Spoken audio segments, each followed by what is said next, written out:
What's good, everybody? Welcome back to the Cloud Slayer channel. Hope you guys are doing well. Hope everybody had a nice, warm weekend, a good weekend. First and foremost, I don't know, this ramble, I was just thinking about what I was going to talk about, and I think that I'm going to talk about things to expect when you're new to Jiu Jitsu, right? I don't think I've talked about this particularly, like specific things. So I guess we're going to talk about, hardships that I faced at first, and I continue to face because I'm going to keep facing them, right? As I go, when I get back on the mat and things like that. Okay, so first one is going to be, no matter how much you run, no matter how much weights you lift, or things like that, unless if you fought, unless you have like a wrestling background or something like that, this kind of activity, you're probably not going to be ready for, because when you do things for like weightlifting and like that, weightlifting and stuff, you're used to bracing, you're used to holding your breath and stuff like that. But when you do jujitsu, you're not holding your breath, right? You got to breathe. You got to make sure you're breathing, and things like that. And if you don't know how to control some of your strength, you're going to gas out relatively fast. I think the first time I ever rolled, the first time when I came back from that 2 years from that open mat, I gassed up pretty fast. But I mean, granted, we did Muay Thai right before, and I like Muay Thai, and I want to learn, and I'm throwing these things as best as I can. You got to throw some fast ones, then you got to throw as hard, hard punches and kicks or whatever. And holy cow, it was like an hour, and then we jumped into jiu-jitsu, and the first roll, I knew right away I was tired. Like I went like not like as hard as I could, but I tried to win, and I won the encounter, and then the rest of that exchange was me getting choked out in the guillotines, right? And I couldn't do nothing about it because I couldn't move anymore, freaking, I was out of breath, and I was like, holy cow. Even like 20 seconds, like my body's like, no, dude, I think you're done for the day, So if you're going to go into this, I would probably say your first class, just take that class, right? Take that class, especially if that's something you want to focus on.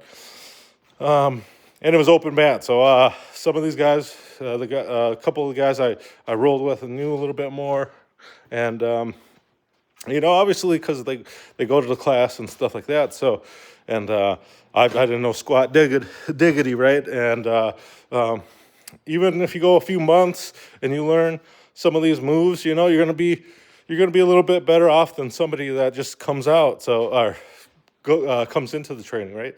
And then. So I guess the way I face that, is rolling. Essentially, you can roll. You can be running all you want and all these things, and still not have enough cardio when you get on the mat, right? You could be running for miles. You could be biking for miles. But I did get that fan bike, the assault bike, and that I feel like that has helped me a lot, and that's going to tie into this next one. Is learning how to breathe, right? I guess it kind of tied in with the last one too, because the more you learn how to breathe and get more air into your lungs, it's going to be better. You're going to feed your muscles and keep the oxygen in your muscles and stuff like that. So I would practice breathing a lot with your nose. I mean, granted, you're going to be breathing a lot out of your mouth and whatnot as you try to master this thing. The art of breathing and not gassing yourself out, So they working together. You're breathing. You're working at a pace that where you're not gonna fatigue yourself. That you're not gonna tire yourself out, because for the rolls, for us, we got like 7-minute rounds. So you got to figure, if you're going to try to survive that, a big factor of that is not being tense and breathing a lot. So when I first got there, breathing, I'm good on top. But then as soon as I get on the bottom, because you're going to end up on the bottom, especially against somebody that knows how to put you there and keep you there, right? Or they're working on keeping people there. It's going to be a tough one. It's going to be an eye-opening experience, right? Also on my first day, we had the instructor, shout out to Shane, he's on top, and he's just like explaining things to me, and I'm dying. And I'm just like, oh my God. And I'm trying not to tap out just for him being up there talking to me. I'm like, this dude, let's put this in perspective for you. Like, he's just sitting there calm, and I'm down there like dying. Like, I'm hearing what he's saying, but I'm also dying. And I'm like, just wait till he's done talking, and then it'll be over. And then it was like, as soon as he was getting up, I was like tapping in the air, and I was like, oh man, holy buckets. I found that even though assault bike isn't going to get you too prepared for that, right? There's one thing that helped me a lot when I'm doing my exercises to help me, at least gave me confidence thinking that it helps me. I've been using a elevation mask. So it's just one of these guys. It makes it extremely difficult to breathe. The trick is to use your nose and as hard as you can, right? And I think that's been very beneficial for me. I think that one I bought because I seen Boss Rutan do it years ago, because I don't know, maybe like 2020 or something. I bought that specific mask. I got to buy a new one. The fabric's tearing on that thing, or the elastic is tearing on it. And,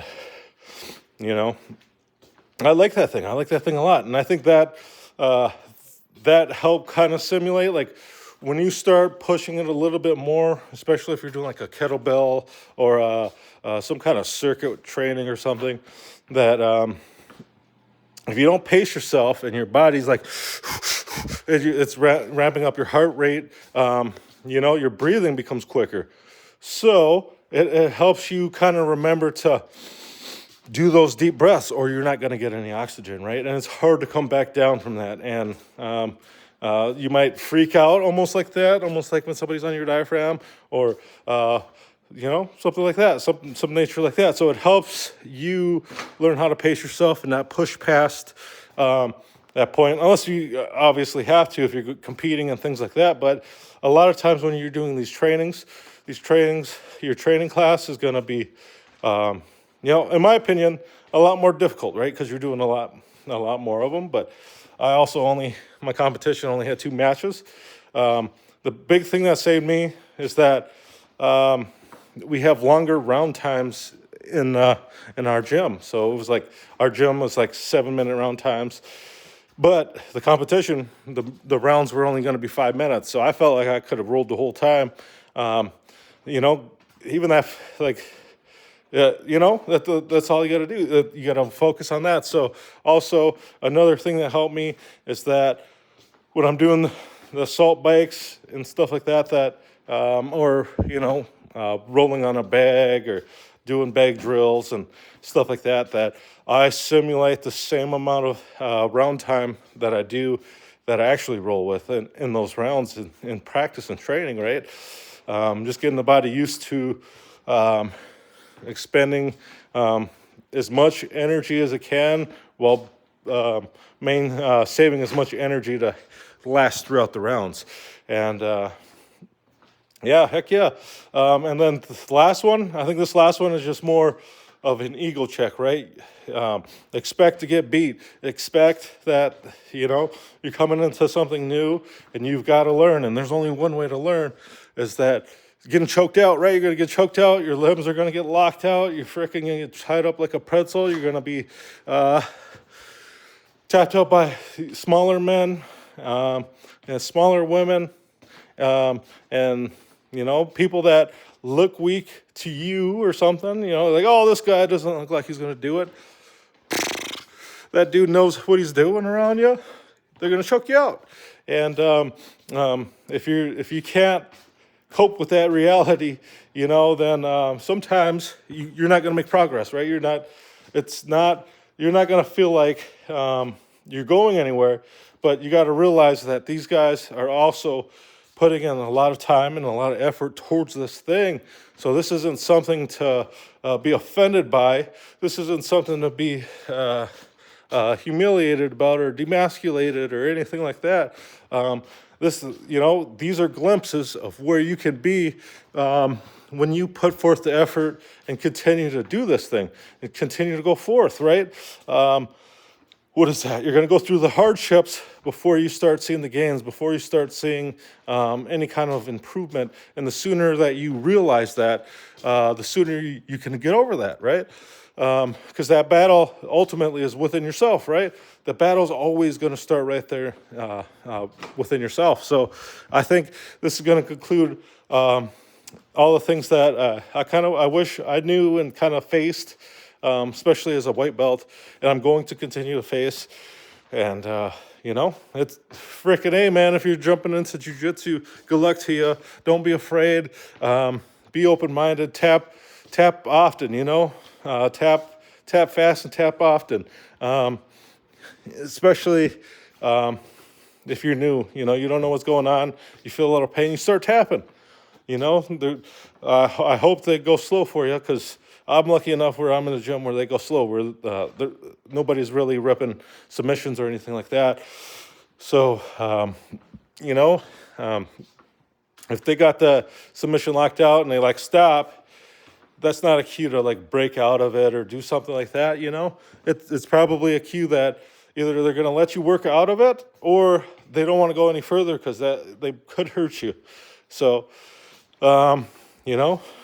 if they say something to you, don't be offended, because they're going to tell you hey, why didn't you tap? Why didn't you try to work out of this or something? Or I'm going to stop here, but I'm going to let you work out of it, because if I go any further, you might get hurt. There's people, they'll let you know when it happens. So don't be offended by that neither. But anyways, I hope everybody has a great one. And until next time, this has been another Monday Ramble. So peace.